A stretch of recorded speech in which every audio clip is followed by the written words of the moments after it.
Welcome to Humaola. This is Hawaiian Homelands. If you're not familiar with Hawaiian Homelands, it was a trust created in 1920 by a congressional act, and the purpose was to put Native Hawaiians back on the land. We're the third largest landowner in the state, about 210,000 acres behind DLNR and Kamehameha schools. Basically, from that pool over there, all the way halfway to Waimea, there's 56,000 acres, and that's 27% of our trust land's one contiguous piece. The history of this land is, this obviously was a cattle ranch at one time. This is what we call a sheep station. Originally it was a sheep ranching area, and then it converted to cattle around the 1960s.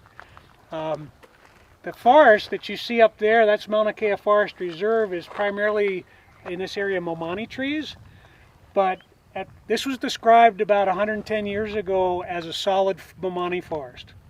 The momani trees were actually touching each other. And this is, not that ranching is necessarily bad, we can't eat momani trees, but we had to put our cattle somewhere and they liked this area. So this was a ranch from 1902 to 2002, leased to Parker Ranch. The project we're working on today is part of a larger plan. It's called the Aina Mauna Legacy Plan. It's a 100-year plan. It took us 100 years to make it look like this. We figure it's going to take 100 years to make it look differently and realize the mission of the department. The mission of the department is to create healthy, sustainable communities. And that sounds very simple, but obviously it's not as easy as we think. But we have a lot of assets up here, a lot of resources. It's a very unique piece of land, high elevation, temperate climate.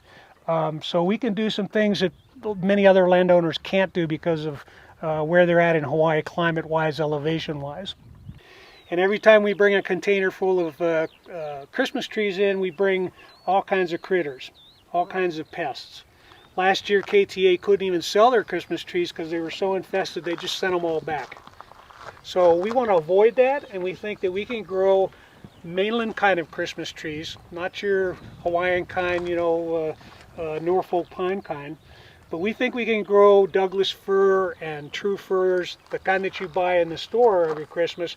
We think we can grow them here. And as a result, create an economy for our beneficiaries, our trust homesteaders, to live off of up here, to sustain themselves as a family, and obviously to create a new agricultural industry for Hawaii. We've been trying this for almost 2 years now, and anytime you do something, you got to learn the hard way, how to grow the seedlings, how to prepare the land, how to nurture the trees. But we're getting closer and closer, and the place we're going to go to is at 6,000 foot elevation. We figured that's about as low as you can go climate-wise, temperature-wise, and then of course anything above that will probably be easier. So we started with the hard spot. The area we're going to go into is pretty far. We didn't want to put them by the road because we were afraid if we grow a Christmas tree near the road, we may not have a chance to harvest it ourselves. So we have it in a fairly remote area to start with because we wanted to have as few variables as possible in growing these trees.